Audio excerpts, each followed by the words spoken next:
it's Megan, and this week I'm going to be talking about video game swords. It's been like forever since I've done a collectible or like toy review. You know, Black Friday will be here soon.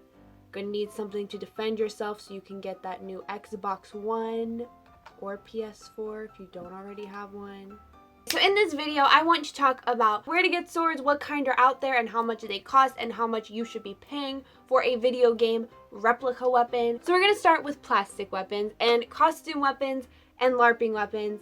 I have an example of each of those. First I have are my Blades of Chaos, which maybe you've seen on my Instagram / Megan is a ghost. These I get questions on all the time because from a distance they look very realistic, but up close, especially on this side where you can see the trademark for Ruby's Costumes, which is a costume brand that sells Halloween costumes, believe it or not. These retail for about $25, but you could probably find them for $20 on like off season, which would be around Christmas time, so I would recommend checking out Amazon and Ruby's Costumes to see. These are a nice heavy, thicker plastic, you can see, and the paint job is fairly decent. However, when displaying these and using them, like, I think they would be good for cosplay purposes because they photograph well, and obviously like just in this video you can kind of see that they don't look super lame, but if you get up close you can see there are problems. Like this one's missing a paint spot, and then I have showed you the trademark already.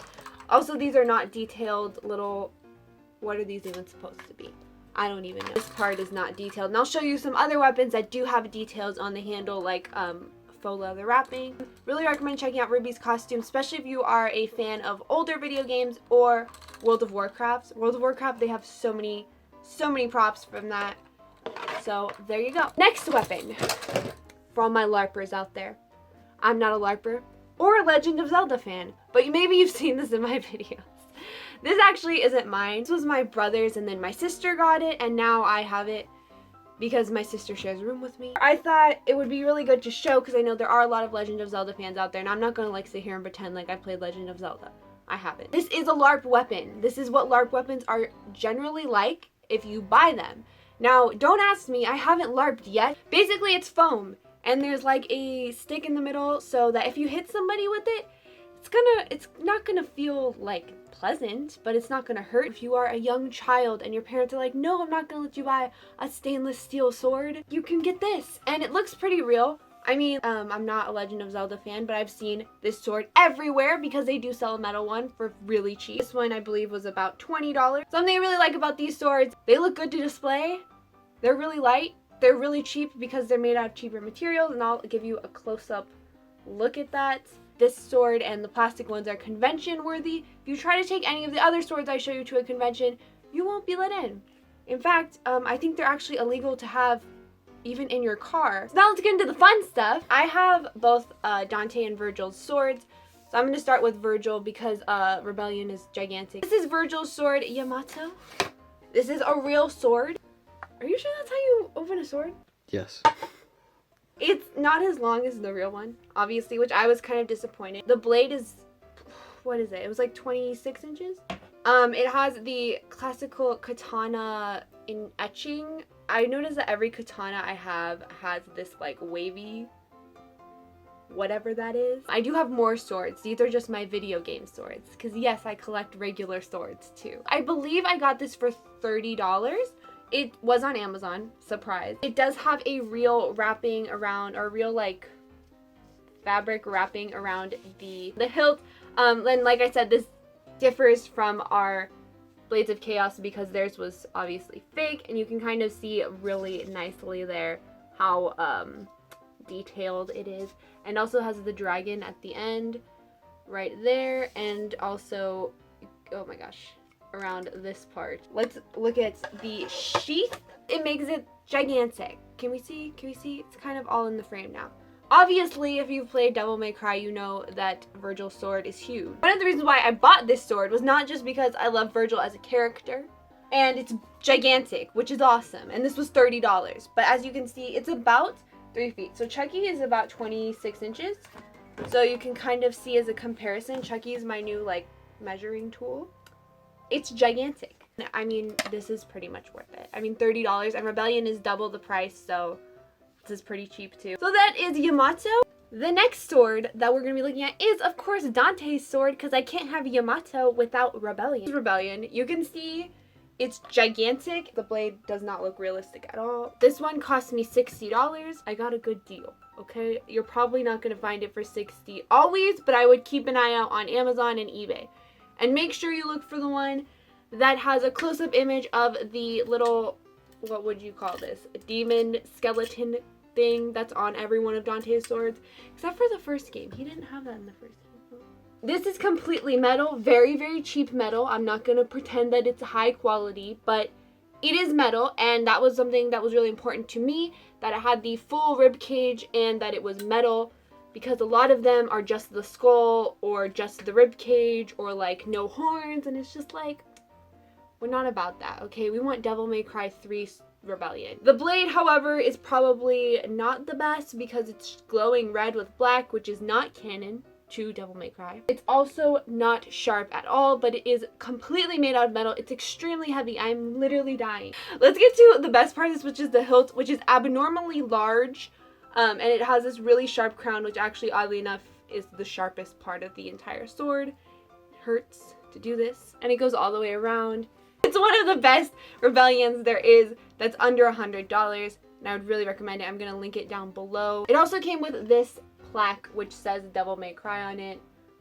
It kind of like gives it away that it's not the best because the plaque is not the best. I noticed that the really good ones usually have really nice quality plaques, but that's fine because you can hang it on the wall, because what else are you going to do with it? I got this within the past year and a half, maybe 2 years.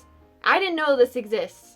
I'm sure a lot of us do not know this exists because it's not licensed, and Bethesda is really good at hiding those types of things. I guess they're on top of it. I don't know. I'm not gonna lie to you. It's not the best quality. It is one of my favorite things that I own, and it is a Daedric weapon. And I say weapon because it was supposed to be a sword. It's clearly not the size of a Daedric sword, but it's a little bit too big to be a dagger. So maybe, once again, as I usually reference, if you are a large man, this could be a dagger. If you are a smaller person, this could be a sword. I'm kind of in the middle, so for me, it's just a weapon. It is completely like a cast iron. Like, have you ever used like a cast, ow, those really old pans? It's completely made out of that type of material. The paint job, very mediocre. I'm not even gonna like pretend like it's a good paint job, but it's fairly decent. I mean, it is a Daedric weapon. It's not like trying to be, you know, super clean cut and cute. This does have 2 blades on it, which you can kind of tell here. This is a stainless steel blade, and this is a stainless steel blade. And yes, they're sharp. One of the reasons I love this, though, is because of the hilt. I'm just really into hilts, I guess. And it has a cord wrapping all the way around, as well as this back piece, which is made out of like a rubber, but like a really heavy, like, I mean, I actually don't know what this is. Ow, some kind of rubber piece, but it's very, very, I don't know, it's just cool, right? Like, I just put my hand directly on the blade. I keep cutting myself on this because it's very dangerous as well. Because it's made out of cast iron, it's not exactly like a smooth, and I don't know if this is actually cast iron, I'm just comparing it to what I've felt cast iron to feel like. It's super heavy, like super heavy, and it's solid, you know? You can tell it's a Daedric weapon, which to me, that's all that matters. This also came with a plaque. The plaque is not high quality. Once again, that, like I said, dead giveaway that it's not a super, super high quality sword or weapon. So yeah, Daedric weapon. This next weapon I'm going to show you, I have done a video on the wooden ones. You know what I'm gonna say, get excited. This is a metal one, and there are a few metal ones out there. This one I got, I believe it was $60. You will see it does not look exactly like the one that it is based on. It is the Fatal Crest Keyblade from Kingdom Hearts 2. This is a metal Keyblade. I believe I mentioned in my last video that I had a metal Keyblade, just didn't show it or review it because it was on wooden Keyblades. If you've seen the Fatal Crest Keyblade, then you know that this is not exactly like to a T what it looks like. I believe all the other weapons I showed you were a lot closer to their video game counterparts. At the same time, like, look at it. It's a giant key with a dragon on the bottom. I mean, it's pretty obvious that it's a Keyblade, right? From the hilts of the Keyblade, it is, oh my god, this is really heavy. Okay. This is made out of a like very thin, cheap metal, and this, I will be honest, this metal is not nearly as heavy as the Daedric Weapon. It's metal. This is kind of like a, what would you call it? Like a hammered metal. I don't know. It definitely looks different than it does in the game. Like completely different. The middle is all wrapped in a faux leather with a string around it to kind of give the appearance that it's been wrapped multiple times, even though it hasn't, but still looks pretty realistic from a distance. Still has like that right scale that a Keyblade is supposed to have to a human being. Is a metal tube, really cheap metal, and it has been painted over. You can see mine has flaws. Oh my god. Mine has flaws in the paint. It's very bubbly. But the reason that I love this is the head. The head of the key, is that what we should call it? It's a dragon head. The one in the game, it does have a dragon head. It does. This is made out of a fairly decent metal. You can kind of hear the weight that it has. And you can see that it's really well detailed. It has that same hammered material, metal material from the hilt of the Keyblade. There is a huge market for wooden Keyblades. You can probably buy almost every Keyblade wooden. You cannot buy every Keyblade metal. They do have the Kingdom Key in metal, and it does look more accurate to the game. However, I think the wooden one looks way more accurate. If you are a fan of Kingdom Hearts and you like giant keys, then it's worth it. But otherwise, you know, I don't think it's really worth more than $60. This is my last video game weapon replica to show you of my swords. I hope that you are able to effectively defend yourself against Black Friday shoppers in the future, and I hope that you check some of these out if you are interested. I hope you enjoyed this video. Thank you so much for watching. I will see you guys next week. Please be sure to like, comment, and subscribe, and bye-bye.